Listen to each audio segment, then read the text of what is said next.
بسم اللہ الرحمن الرحیم۔ السلام علیکم ورحمۃ اللہ وبرکاتہ۔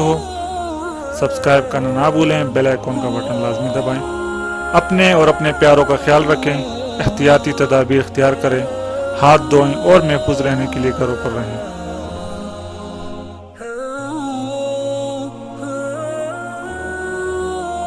سیٹ پاپڑ والے کی تجوری۔ کالا ہونا ہرگز مسئلہ نہیں، بندے کا دل کالا نہیں ہونا چاہیے۔ بہت پاپڑ بیلے ہیں تب جا کے یہ تجوری بری ہے۔ یہ وہ جملہ تھا جو سیٹ پاپڑ والے بات کے آخر میں کہتے۔ بات کسی بھی موضوع پر ہوتی، اس کا آغاز و اختتام کسی بھی انداز میں، آخری جملہ وہ یہی کہتے، بہت پاپڑ بیلے ہیں تب جا کے یہ تجوری بری ہے۔ تجوری کتنی بری ہے کوئی نہیں جانتا تھا، اور کسی نے تجوری کو دیکھا تھا سوائے ان کے بیگم کے۔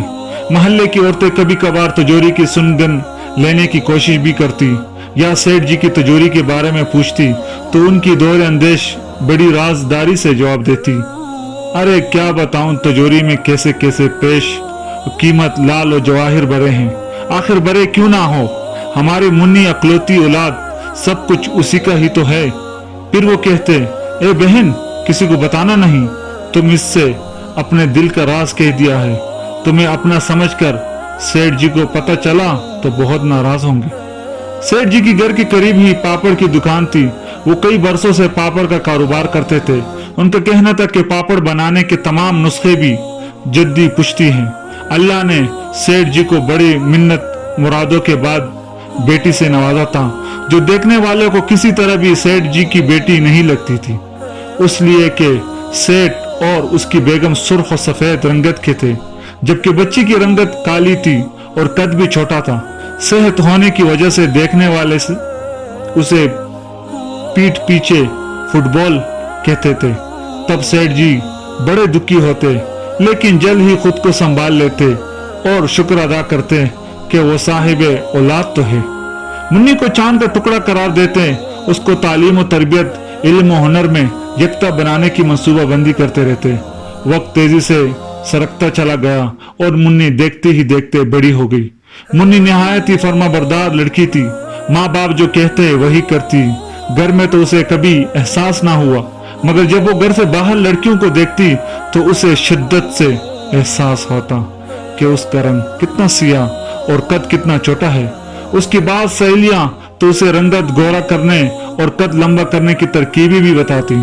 تب سیٹھ پاپڑ والے اور ان کی بیگم اسے سمجھاتے، اللہ کی بنائی ہوئی ہر چیز خوبصورت اور با مقصد ہوتی ہے، بس تم علم ہنر اور طاق ہو جاؤ، تاکہ دنیا بھول جائے کہ تم کالی اور چھوٹے قد کی ہو، پھر لوگوں کو تمہاری خوبیاں نظر آئیں گی، اس طرح تم قدور ہو سکتی ہو۔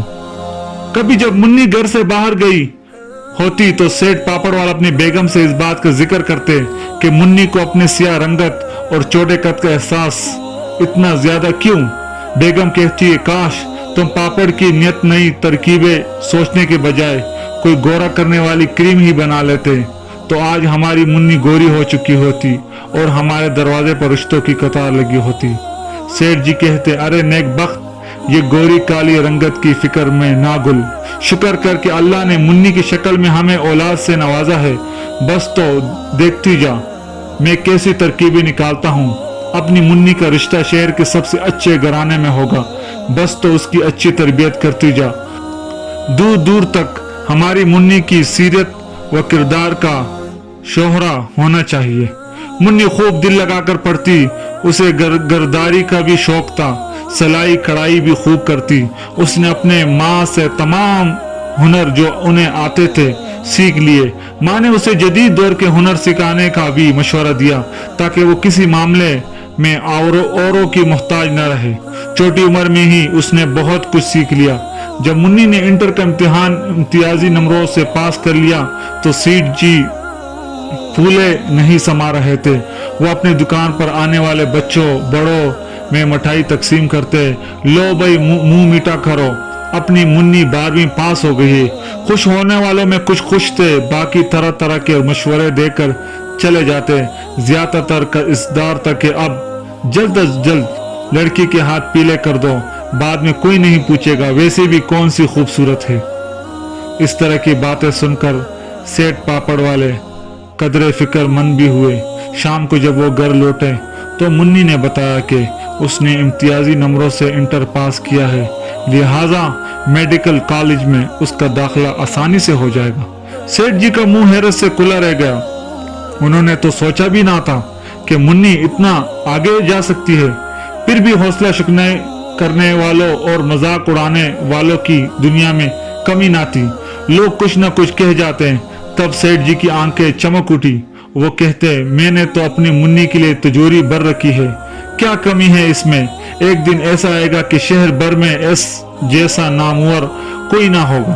फिर सेठ जी तन्हाई में बैठकर आंसू बहा बहा कर अल्लाह से दुआएं मांगता कि उनकी बातों की लाज रख। वक्त पर लगाकर उठता रहा और मुन्नी बच्चों की अमराज की माहिर बन गई। लोग दबे दबे लहजे में कहते कि मुन्नी तो डॉक्टर बन चुकी है, अब उसकी शादी कर दो। फिर वो उल्टे सीधे रिश्ते बताते और कहते, मुन्नी की शक्ल कौन सी अच्छी है कि इसके लिए शहजादे का रिश्ता लाए। ये बातें सुनकर सेठ पापड़ वाला दुखी तो होते मगर फौरन कहते, बहुत पापड़ पेल लिए, तब जाके तिजोरी भरी है। आखिर एक दिन अल्लाह ने सेठ जी की सुन ही ली। शहर के एक बड़े ताजर ने अपने बेटे के लिए मुन्नी का रिश्ता मांगा। पहले तो सेठ पापड़ वाला खुश हुए, फिर सोच में पड़ गए कि इन्होंने आखिर मुन्नी का ही रिश्ता क्यों तलब किया। बेगम ने मशवरा दिया कि बातचीत आगे बढ़ाओ तो पता चलेगा कि आखिर उनके लिए मुन्नी ही क्यों।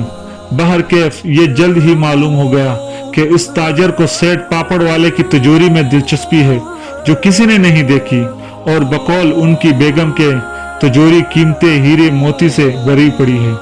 सेठ जी जब अपने बेगम के साथ ताजर के घर गए तो ताजर से कहा, जनाब, लोग कहते हैं तुम्हारी बेटी बदसूरत है, इसलिए मैंने सोचा कि मैं अपनी तिजोरी भर लूं ताकि मालो जर के जोर पर बेटी की अच्छी जगह शादी कर दूं।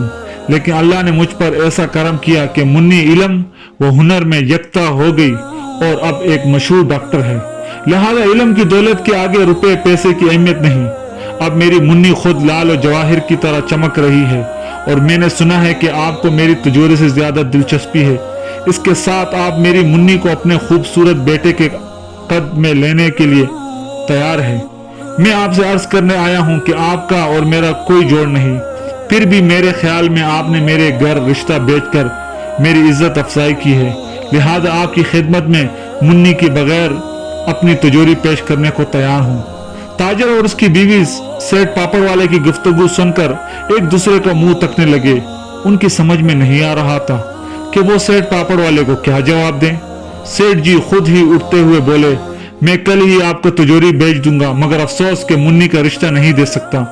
सेठ जी की बेगम हक्का बक्का रह गई और रास्ते भर अच्छा रिश्ता गंवाने पर उन्हें कोसती हुई आई, जबकि सेठ जी बस यही कहते रहे, बहुत पापड़ बेले हैं तब कहीं जाकर तिजोरी भरी है। अब सेठ पापड़ वाले घर पहुंच भी नहीं पाए थे कि उन्हें फोन आया कि वो शादी की बातचीत आगे बढ़ाएं। हमें तिजोरी नहीं, आपकी बेटी मुन्नी चाहिए, इसलिए कि अल्लाह का दिया हमारे पास पहले ही बहुत कुछ है। दरअसल हम ये देखना चाहते थे कि तवील अरसे से आपकी तिजोरी का जो चर्चा था, आप उसे अहम समझते हैं या कि अपनी मुन्नी को। अपनी तिजोरी को आपको मुबारक, हमारे लिए तो सब कुछ आपकी मुन्नी ही है। सेठ पापड़ वाला उल्टे कदमों दौड़े और इस ताजर के दरवाजे पर जाकर सांस लिया और मुन्नी की शादी पक्की कराई। उनकी बेगम कुछ समझने से कासर थी कि सेठ जी ने इतनी जल्दी क्यों की। घर पहुंचकर सेठ पापड़ वाले ने ताजर को दोबारा फोन किया कि वो एक बार फिर सोच ले, क्योंकि उन्हें तिजोरी भी मिल सकती है और मुन्नी से अच्छे बहू भी। मगर ताजर बजिद था कि उसे मुन्नी ही को अपने बहू बनाना है। जल्द ही मुन्नी की शादी धूमधाम से हो गई। सेठ पापड़ वाले बहुत खुश थे कि लोगों ने उन्हें मुन्नी की शक्ल सूरत की तरफ से जितना डराया था वो सब गलत निकला और मुन्नी का इल्म और हुनर काम आया। अब वो शहर की मशहूर ताजर की बहू और इंजीनियर की बीवी थी। मुन्नी की शादी के काफी अरसे बाद सेठ पापड़ वाला अपने तिजोरी संभाले बैठे रहे कि शायद किसी दिन मुन्नी के ससुराल वालों की जानिब से तिजोरी का तकाजा हो जाए, मगर ऐसा ना हुआ। मुन्नी बहुत खुश थी। सेठ जी कभी कभार मुन्नी से पूछती, मुन्नी, किसी ने कभी तुमसे पूछा नहीं कि तिजोरी में कितना माल है? मुन्नी, नहीं अब्बा, वहाँ तो पहले बहुत कुछ है। सेठ जी कहते बस अब मैं सुकून से मर सकता हूँ। फिर एक दिन सेठ जी मर गए। उनकी मौत के बाद उनकी बेगम ने वो तिजोरी उस ताजर के हवाले करते हुए कहा कि सेठ पापड़ वाले ने नसीहत की थी कि उसे आपके हवाले कर दिया जाए। ताजर ने सबके सामने तिजोरी खोली। तिजोरी में तरह तरह के कागजात भरे हुए थे, जिसमें किस्म किस्म के पापड़ बनाने के कदीम नुस्खे और मुन्नी के इल्म और हुनर की तफसीलात दर्ज थे, और इसे अच्छी अच्छी नसीहतें की गई थी।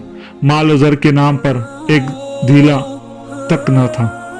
ताजर ने कहा, यह तिजोरी एक बाप की अपने बेटी से वालहाना मोहब्बत का सबूत है। फिर आंखें भीग गई। सब्सक्राइब करना ना भूलें, बेल आइकन का बटन लाजमी दबाएं।